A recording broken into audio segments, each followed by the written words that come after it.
Buxgalterning qiymati nomli video darsligimizga xush kelibsiz. Agar siz ish tajribasiga ega buxgalter bo'lsangiz, yordamchi buxgalter, zam glavbux bo'ladigan bo'lsangiz yoki soliq masalalarini hal qiladigan shaxs bo'lsangiz, ushbu video darsligimiz aynan siz uchun. Ismim Zamira Jo'rayeva, men sertifikatlangan soliq maslahatchisiman. Buxgalteriya va soliq sohasida 20 yildan ortiq tajribaga egaman.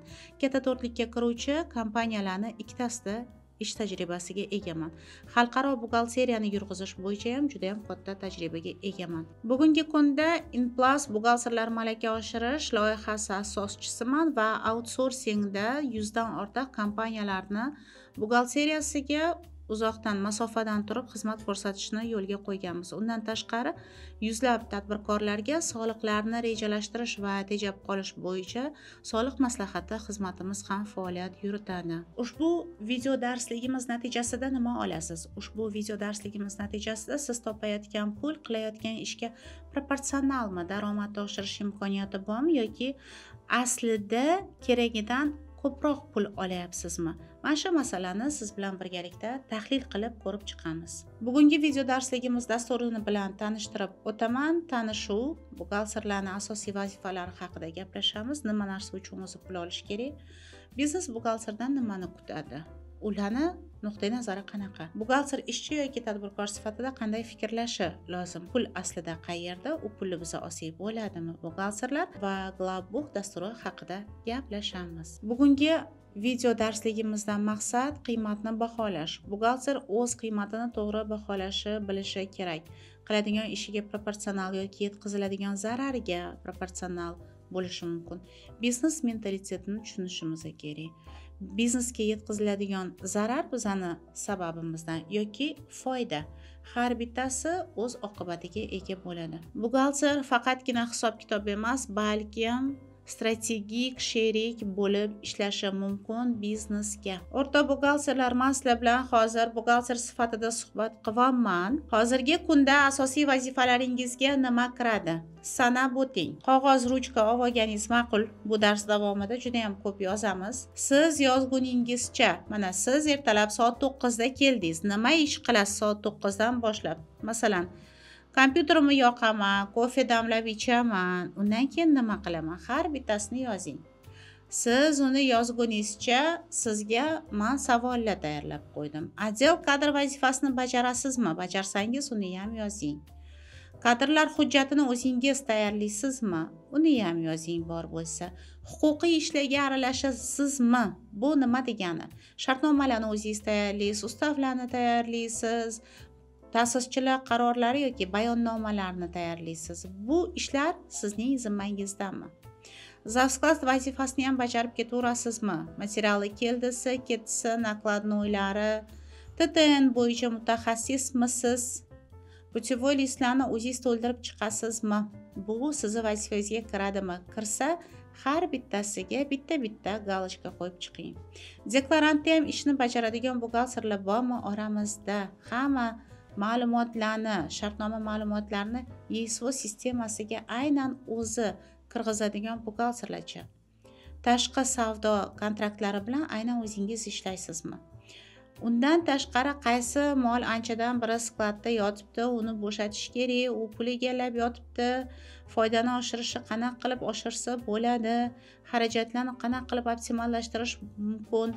Bu masalalarga ham aralashasizmi va bularga yechim berasizmi? Endi savol, bularning hammasi buxgalter vazifasiga kiradimi o'zi? Sizga aynan shu narsa uchun pul to'lashadimi?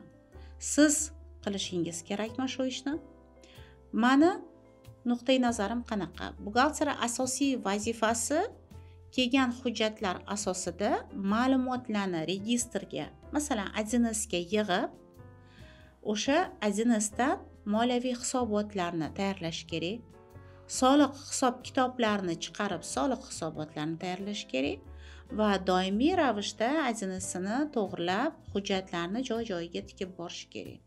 Buxgalter kelgan dokumentni 1Sda aks ettirib, hisobotini topshirgan joyda shetda uni ish vazifasi tugaydi deb hisoblayman. Счет faktura kiritish kerakmi? Ha, bu buxgalteri vazifasi. Zidoxdan shartnoma jo'natib qo'ysa bo'ladimi? Bo'ladi. Bu buxgalteri vazifasi. Lekin shartnomani o'zi tuzishi, o'zi yaratish kerakmi? Yo'q. Buni yurist qilish kerak. Kadrlarni buxgalter qilish kerakmi? Yo'q, buni yurist qilish kerak. O'rtoqlar, yuristlar bu masalada malakaga ega bo'lish uchun 4 yil yuridiskida o'qiydi. Sizni qancha ilmingiz bor yuridik sohada, чтобы yurist qiladigan ishlarni qilishimiz uchun. Moliyaviy hisobotlarni tayyorlash uchun bizga yordam beradigan narsa bu provodka. Operatsiyalarni qayd etish bu 1Sda bo'ladigan narsa. Agar 1Sda provodkalarni siz to'g'ri qayd qiladigan bo'lsangiz, soliq hisob-kitoblaringiz to'g'ri chiqadi. Endi siz hozirgi holatda daromadingiz qilayotgan ishingizga proporsionalmi yo'qmi keling aniqlaymiz.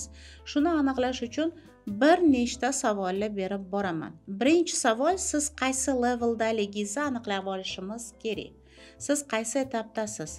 Operatsiyalarni qayd etish, ya'ni 1Sni zo'r bilaman degan etap bor. Hamma narsani 1Sga kirgizib tashlayman, hamma yo'ni zo'r bilaman. Siz birinchi leveldasiz, bir qo'yasiz o'zingizga. Agar 1Sni ham zo'r bilaman, moliyaviy hisobotlarni ham tayyorlashni bilaman, provodkani vashcha zo'r bilaman, buxgalterskiy balans bilan finrez chiqarish men uchun umuman ish emas deydigan bo'lsangiz, siz уже ikkinchi leveldagi buxgaltersiz. O'zimizga ikkinchi levelda qo'yamiz. Soliq kodeksini yaxshi bilaman. Qonun bilan erkin ishlay olaman. Kerakli ma'lumotni kerakli qonunda osonlikcha topa olaman va soliqlardan rejalashtirish har xil variantlarini bera olaman. Siz 3-leveldagi buxgaltersiz. Endi o'zingizga baho qo'ying. Bir to'liq, bir plyusmi yoki 1Sni bilaman, lekin zo'r emas. Yoki provodkani bilaman, yoki zo'r emas, lekin bu уже 1 plus emas, bu уже 2 plus emas. Siz undan ozgina, bundan ozgina bilishingiz, уже siz 0.5 yo'qotdingiz bu pozitsiyalardan deganingiz. Endi keyingi savolim sizlarga o'rtoqlar, kim qancha oylik olish kerak deb hisoblaysiz? Birinchi levelda biz aytdik, 1Sni zo'r bilaman dedik. 1Sni zo'r biladigan buxgalter qancha oylik olish kerak sizni fikringizcha?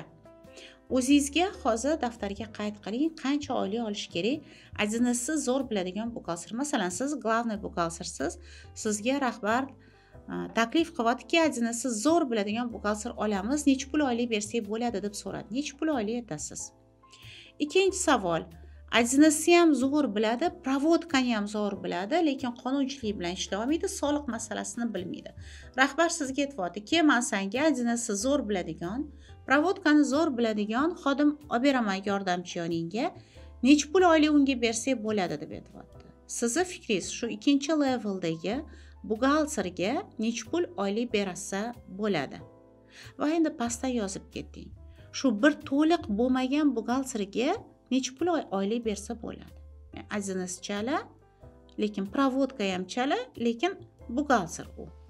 Necha pul oylik bersa bo'ladi? 0.5 har bitta pozitsiyadan minus bo'lganda. Endi savol sizlarga o'rtoqlar. Soliq kodeksini zo'r bilaman. Soliq kodeksi bilan bemalol ishlay olaman. Qancha oylik berish kerak bu buxgalterga? U har qanday savolingizga soliq kodeksiga asoslanib, aniq raqam bilan, qonun bilan keltirib berib, solig'ingizni hal qilib beradi. Bu buxgalterga necha pul oylik berish kerak deb hisoblaysiz? Qaranglar o'rtoqlar, kelinglar endi xulosa yasaymiz. Biz nima haqida gaplashdik? Biz nima ish qilyapmiz? Ko'rib chiqdik. Aslida nima ish qilishimiz kerak? Ko'rib chiqdik. Va qaysi leveldagi buxgalter qancha pul olishi lozim? Shu masalalarga aniqlik kiritdik o'zimiz uchun. Endi biz biznesda qo'lda ishlaydigan bo'lsak, o'zi biznes buxgalterdan nimani kutyapti? Kelinglar shu masalaga to'xtalib o'tamiz. Biznesda buxgalteriyadagi og'rig'i nima?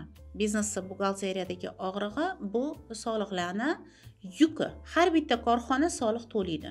Qaysidir korxona ko'proq to'laydi va buni norma deb biladi. Qaysidir korxona marjasi juda ham past, lekin soliq yuki topayotgan marjasiga nisbatan katta. Bunaqa paytda nima bo'ladi? Bunaqa paytda biznes kutadi.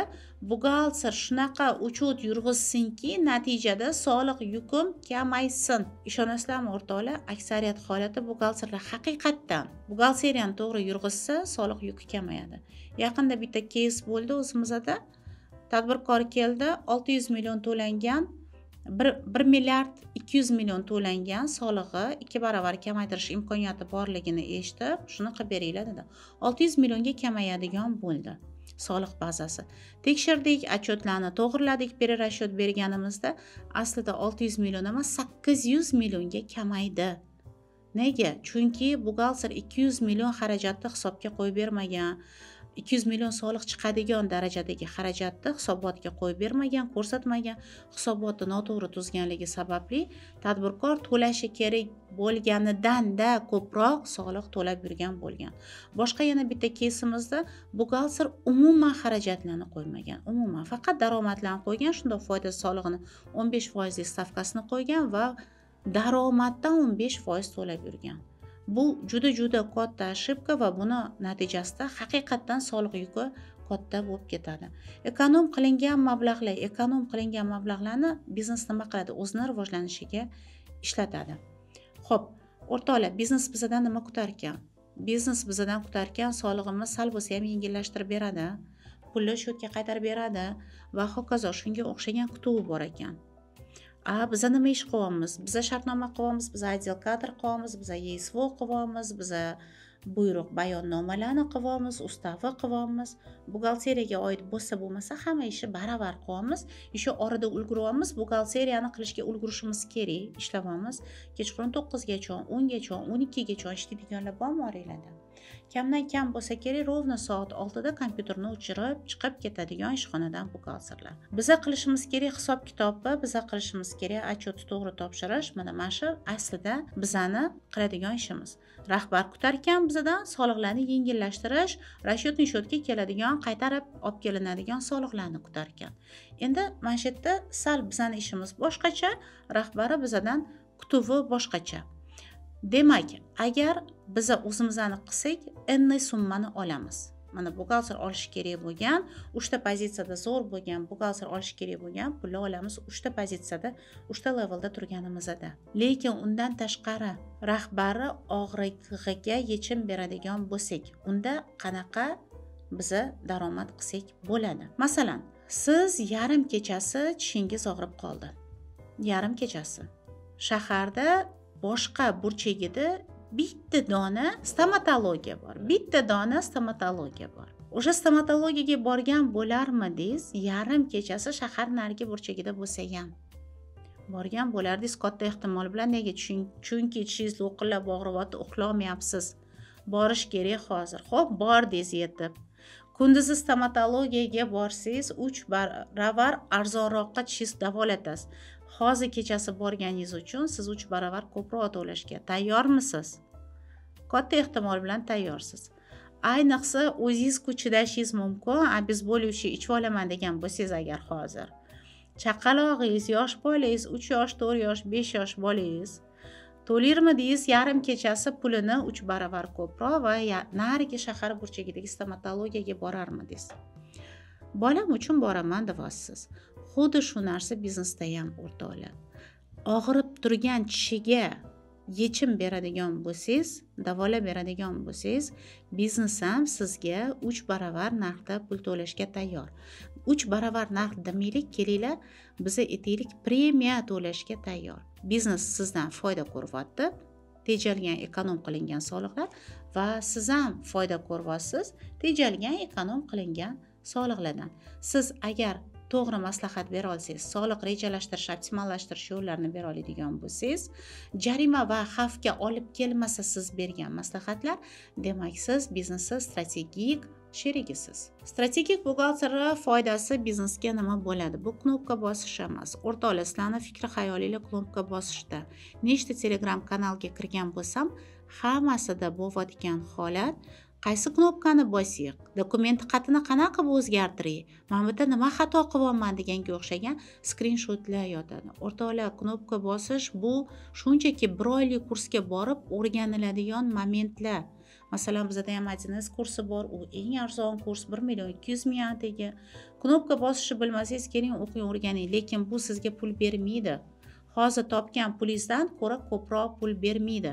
Bu shunchaki qaysi knopkani bosing deb gruppalarda sarson bo'lib so'rab yurmaslik imkoniyatini beradi, ishingizni osonlashtirish imkoniyatini beradi. Provodka masalasini oladigan bo'lsak, provodka siz bilishingiz zaril bo'lgan ikkinchi masala. Bu ham kursda hal qilsa bo'ladigan narsa. 1,5 oy o'qisangiz, masalan, Inpasda provodka kursi bor, siz qonun asosida provodka berishni o'rganasiz. Lekin to'g'ri provodka berganingiz, Adinesga to'g'ri kirgizganingiz bilan siz hali strategik sherik bo'lib qolmadingiz. Siz hozir 5 millionga ishlab turgan bo'lsangiz, o'sha 5 millionni olishda davom etasiz. Siz hozir 10 millionga ishlab turgan bo'lsangiz, o'sha 10 millionda qotasiz, mana shu levelda to'xtasangiz.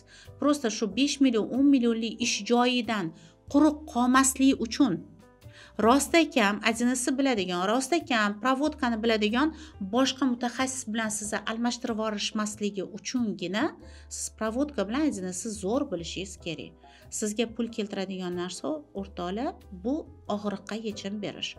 Og'riqqa yechim berish degani qonun doirasida solig'i optimallashtirish, yukini kamaytirish qanaqa variantlari bor. Har bitta operatsiyani rasmiylashtirish uchun har xil yo'ldan borsa bo'ladi va ularni soliq matematikasi har xil chiqadi.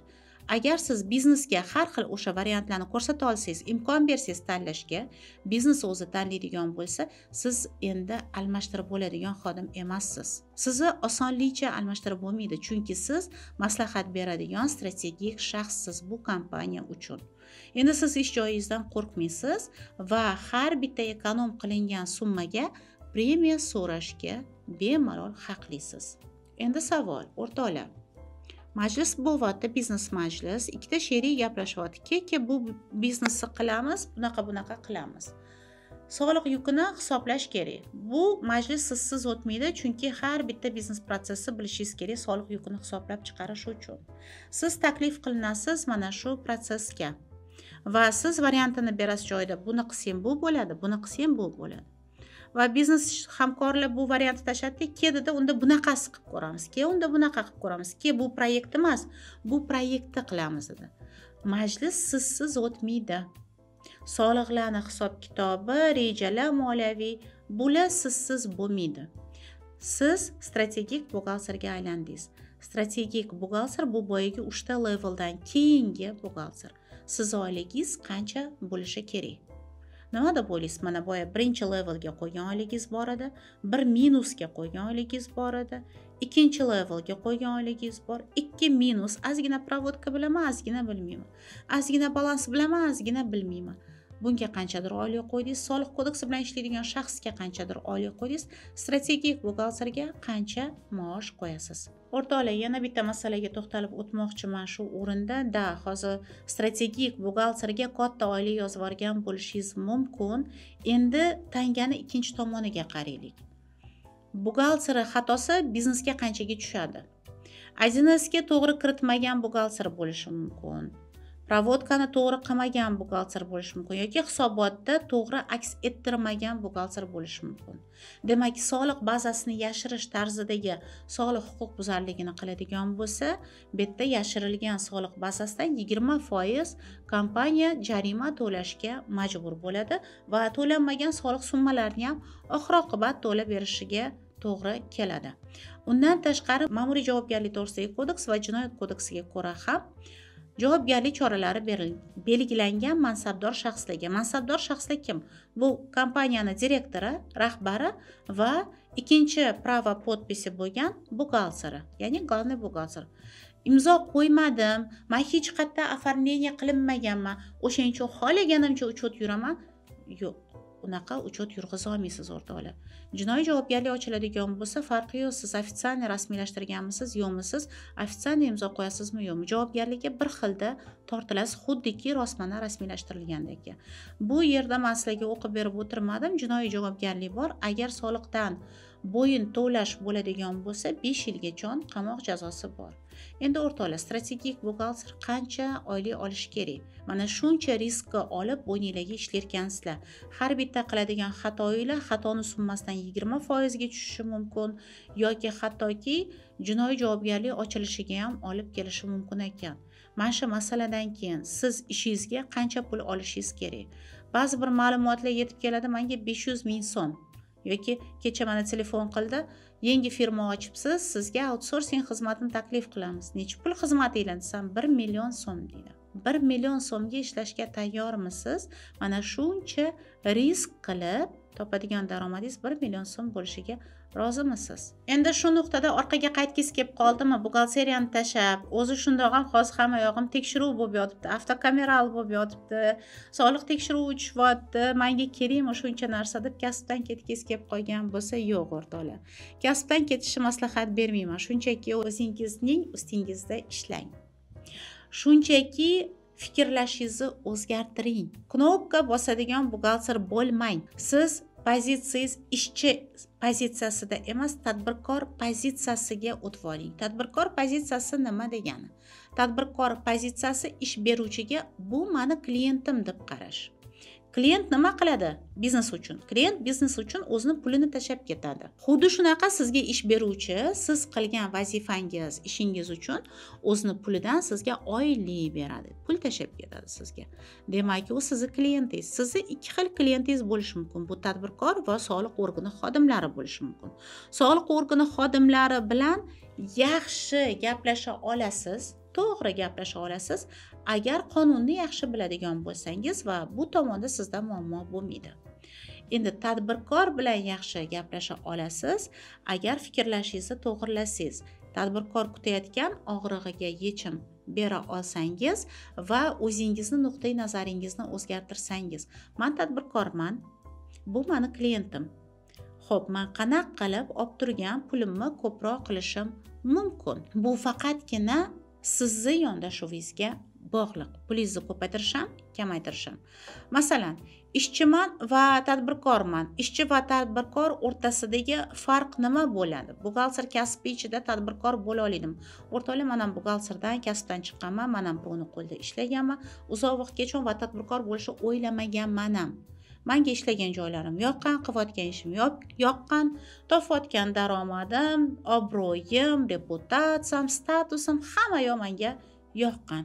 Lekin meni o'zimning o'quvchilarim onlayn bir marta dars bergan paytimda o'zligisi offlayn dars bering deb meni biznesga olib kirib ketib qolishgan. Shuni orqasidan parallelna u demak buxgalterlarimning rahbarlari kelib ba'zilari o'zini firmalarini bergan, outsource ochilib ketib qolgan, bu yoqda outsource rivojlanavergan, bu yoqda buxgalterlarning malakasini oshirish rivojlangan. Undan tashqari tadbirkorlar bir-biriga etib o'zligisidagi soliq masalalarini muhokama qilib, ularni rejalashtirish bo'yicha yana bitta направление soliq imtiyozlarini berish, qo'llash imkoniyatlarini berish, maslahatlarni berish markazimiz rivojlanib ketib qolgan va uchta направленияda xos tadbirkorman. O'zim bilib bilmagan holda, tadbirkor bo'lishni xohlamagan holda mana shu ishga kirib ketib qoldim. Sizlarda ham xuddi shunaqa holat bo'lishi mumkin va bo'lmoqda.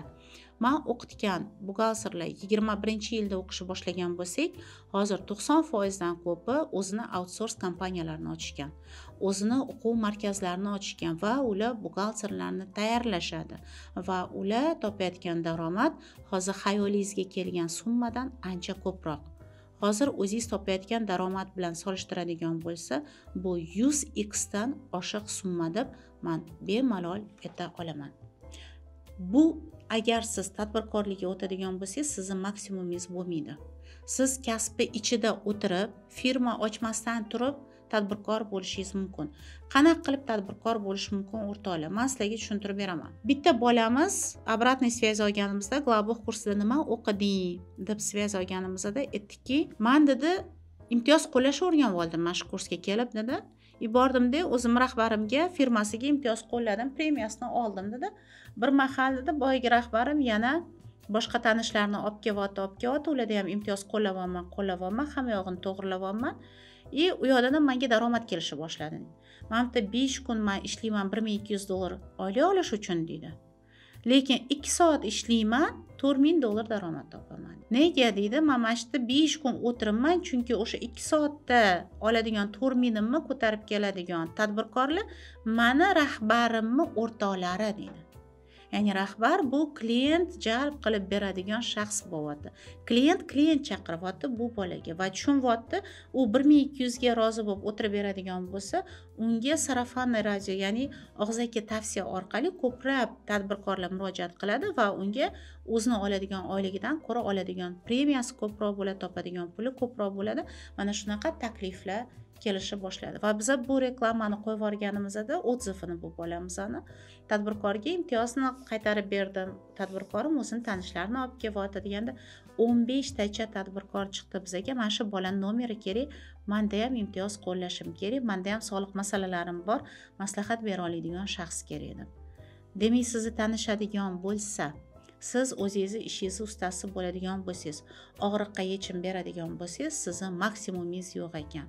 Buxgalter haqiqiy qiymati soliq yukini qonun doirasida optimallashtirib berish, moliyaviy xavfsizlikni ta'minlash, ertaga jarimaga olib kelmaslik, jinoiy va ma'muriy javobgarlikka olib kelmaslik qiladigan ishimiz strogo qonun doirasida bo'lishi kerak va rahbarlar sizda maslahatchini, strategik maslahatchini ko'ra olishi kerak. Pul qayerda ekan o'rtoqlar? Sizlarni fokusinglar qayerda? Sizlar knopka qidirish bilan ovorasizlar. Sizlar betga nima yozaman degan savol bilan ovorasizlar. Aslida savol qayerda bo'lishi kerak, nima bo'lishi kerak va fokus qayerda bo'lishi kerak. Agar knopkani hali ham qidirib yurgan bo'lsangiz, juda kech va juda orqada yuribsiz. Bu muammolarni tez hal qilish kerak. Bu muammolarni hal qilish muddati atigi 1 oy plus 1,5 oy. Siz birinchi, ikkinchi levelni shundoq o'sha 2,5 oyda urib qo'yasiz. Endi men o'zimning nuqtai nazarimdan qanaqa baho beraman? Oddiy buxgalter birinchi levelda bo'ladigan bo'lsa, adinizda masalan erkin ishlaydi, muammosiz ishlaydi desa, u buxgalterga $300 dan $700 gacha o'rtacha bozor taklif qilar ekan, kuzatishimiz bo'yicha. Mutaxassis buxgalter bo'ladigan bo'lsa, ya'ni mutaxassis buxgalter bu 2-3 leveldagi buxgalterlarni aytamiz. Bu ham provodkalarni yaxshi biladi, ham adinasini yaxshi biladi, ham soliq kodeksini o'qiydi, ham deylik imtiyozlarni qo'llashni biladi, sal-pal bo'lsa ham mayli. Bunaqa buxgalterlarga $1000 dan $2000 gacha bozor taklif qilar ekan. Eksport import borligiga qarab, qurilishligiga qarab yoki kompaniyani katta kichikligiga qarab, qilinadigan ish hajmiga qarab $1000 dan $2500 gacha daromad qilsa bo'lar ekan 2-3 levelda. Endi strategik buxgalter levelida siz soliqlar bo'yicha har xil variantlarni bera oladigan, optimizatsiya qila oladigan buxgalter bo'ladigan bo'lsangiz, bozor sizga $3000-5000 ish haqi to'lashga tayyor ekan. Men gapirayotgan informatsiyalarni bemalol tekshirib ko'rsanglar bo'ladi. Google ga poiskka urasizlar, Toshkentda ish deb masalan men uraman odatda, Headhunter va boshqa ish taklif qiladigan saytlarni ochib beradi.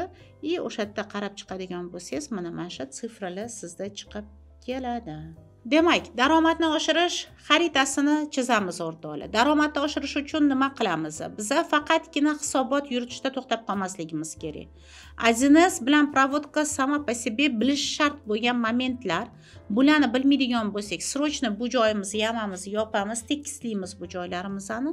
Faqat hisob yuritish emas, moliyaviy qarorlarni to'g'ri qabul qilinishiga yordam beradigan buxgalter bo'lishga harakat qilar ekanmiz va mijozimizga, klientimizga qilgan ishimizni ko'rsatib bera olar ekanmiz.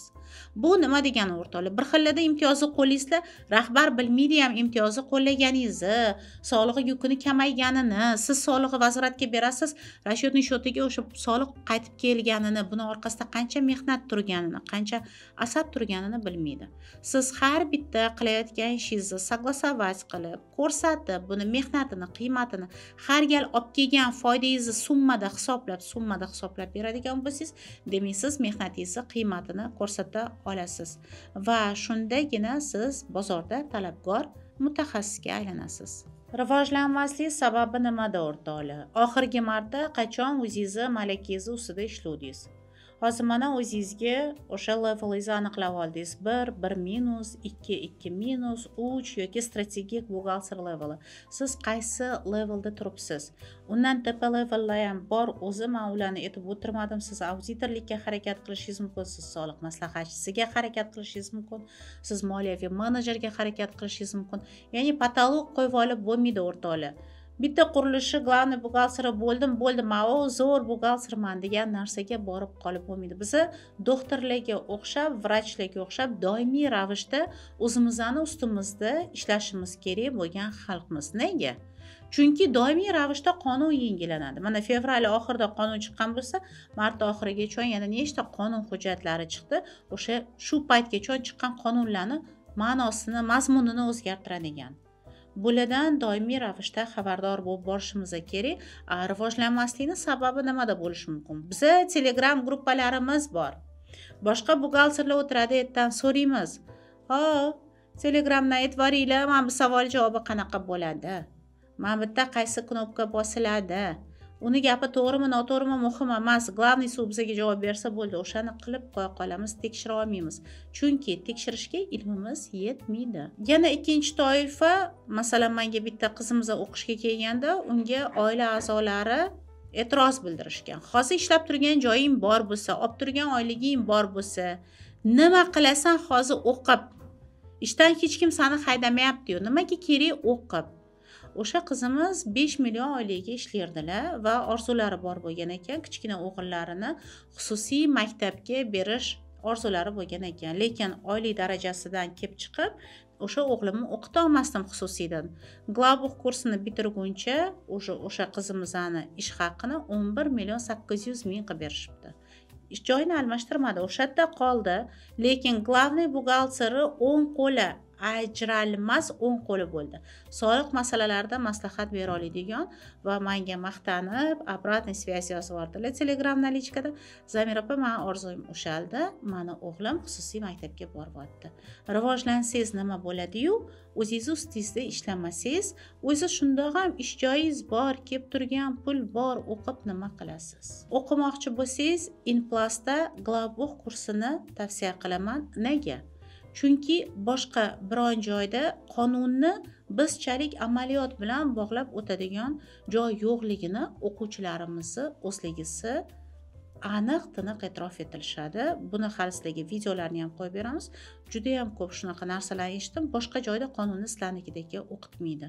Bizda o'qish bor, onlayn formatda yoki offlayn formatda. Onlayn qanaqa bo'ladi? Biza offlayn dars o'tiramiz, sizga Zoomdan dostуп beramiz va Zoom orqali siz bilan ham parallelna muhokama ketadi. Ya'ni onlayn deganda sizga darsi zapisi berilmaydi.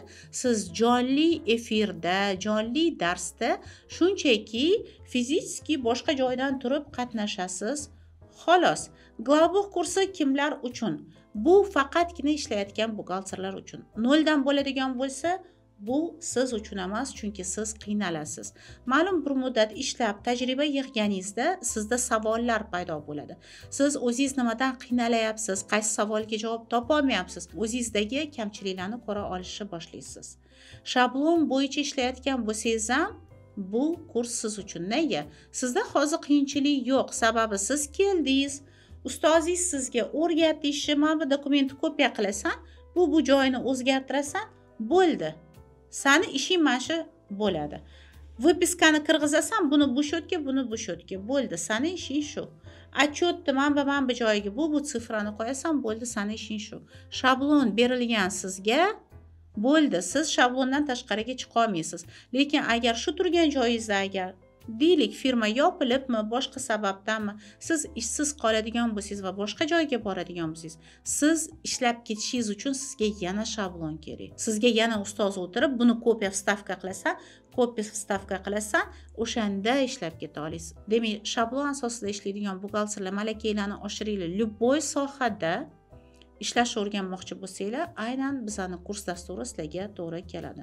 Soliqdan keladigan xat sizni qo'rqitadigan bo'lsa, Glabux siz uchun. Bitta o'quvchimiz aytdi, menda bitta usul bor, soliqdan xat kelmasligi uchun zo'r ishlaydi. Nima desam, men tahorat olaman dedi. Personalniy kabinetga kirishdan oldin shunday duo qilib o'qib, amin qilaman-da, keyin ochsam personalniy kabinetga xat kelmagan bo'ladi dedi. Shu darajada soliqdan keladigan xat sizni qo'rqitadimi? Shu darajadami, o'rtoqlar? Unchalik darajada bo'lmaylik. Kelinglar, yaxshisi soliq qonunchiligini o'rganaylik-da. Har qanday xatga spokойно reagировать qilib, spokойно unga javob yoza olaylik.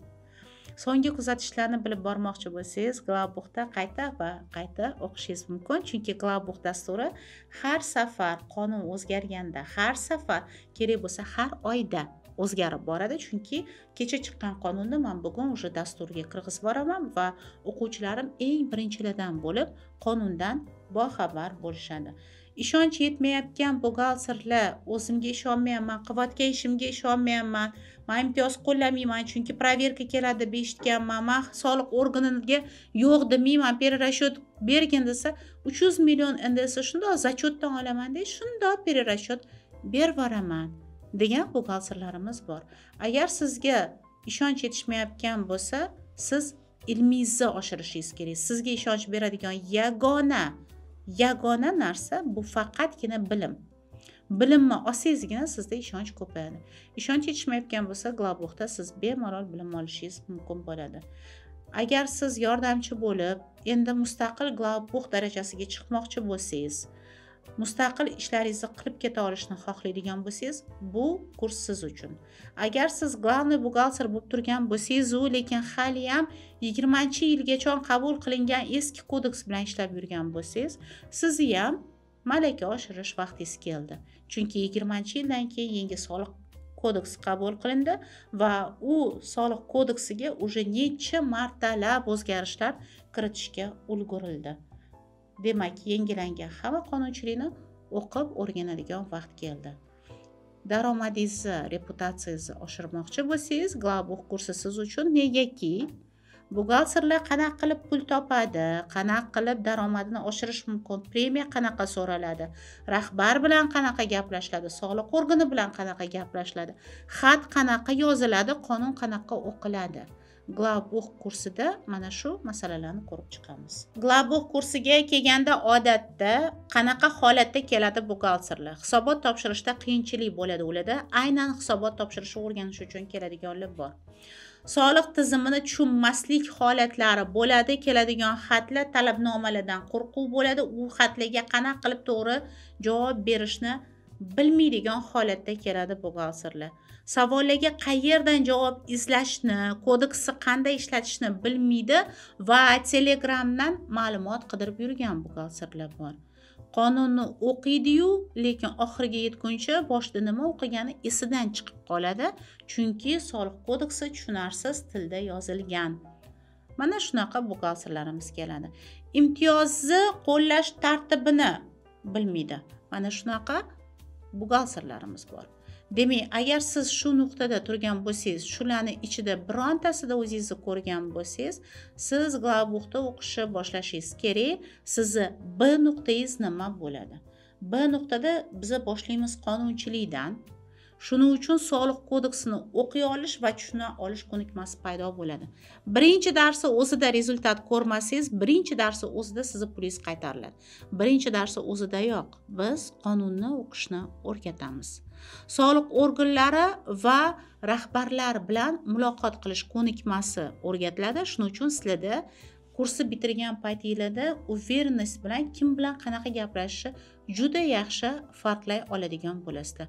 Hisobotlarni, soliq hisobotlarini to'g'ri to'ldirish. Soliq hisobotlarini to'g'ri to'ldirish degani bu jinoiy va ma'muriy javobgarlik to'g'risidagi kodeksi bo'yicha javobgarlikni oldini olish degani. Va soliq kodeksi bo'yicha ham yuzaga chiqadigan jarimalarni oldini olish degani. Demak, hisobotlarni to'g'ri to'ldira oladigan buxgalter bo'lasiz. Glabux kursimiz doirasida qanaqa bonuslar taqdim qilinadi o'rtoqlar sizlarga? Birinchi bonusimiz bu bizani ekspertlarimiz tomonidan xizmat ko'rsatiladigan qo'l markaz. Siz ishlab turgan buxgaltersiz. Tasavvur qiling, ishingizda dabdurustdan savol tug'ilib qoldi. Har kuni dushanbadan jumagacha 4 dan 5 gacha bizda ekspertlarning qo'l markazi ishlab turadi. Bepul asosda. Faqatgina o'zimizning o'quvchilarga ishlashadi ular. Demak, telefon qildingiz, ishingizda yuzaga kelgan savolga javob oldingiz. Haftada 5 kun bu xizmatdan bepul asosda foydalanishingiz mumkin. Undan tashqari Telegram yopiq gruppamiz bor, umumiy katta gruppa. Erta ham hammasi o'zimizning o'quvchilar. Ular ham savollaringizga guruhda javob yozadi, lekin boshqa guruhlardan farqli ravishda qonunga silka berib, qonunni skrinshot qilib, mana bu yerda bunaqa deb yozilgan. O'shaning uchun bunaqa bo'ladi deb qonunga asoslangan holda sizga javob berishadi. Yana bitta men bermoqchi bo'lgan bonus, oldingi yillarda bu narsani praktika qilmaganman, bu yildan boshlab boshlandi. Har haftada o'qish davomida, o'qish 3 oy davom etsa, 3 oy davomida haftada 1 kun siz bilan Zoom uchrashuv qilaman. Aynan sizni ish yuzasida bo'ladigan savollaringizga konsultatsiya berish uchun. Aslida Glavbox bu o'qish, malaka oshirish, bu konsultatsiya xizmati emas. Lekin shunga qaramasdan sizda yonib turgan savollar bo'ladigan bo'lsa, sizga yengillik yaratish maqsadida shu Zoom uchrashuvi ham sizga qo'shib bermoqdaman.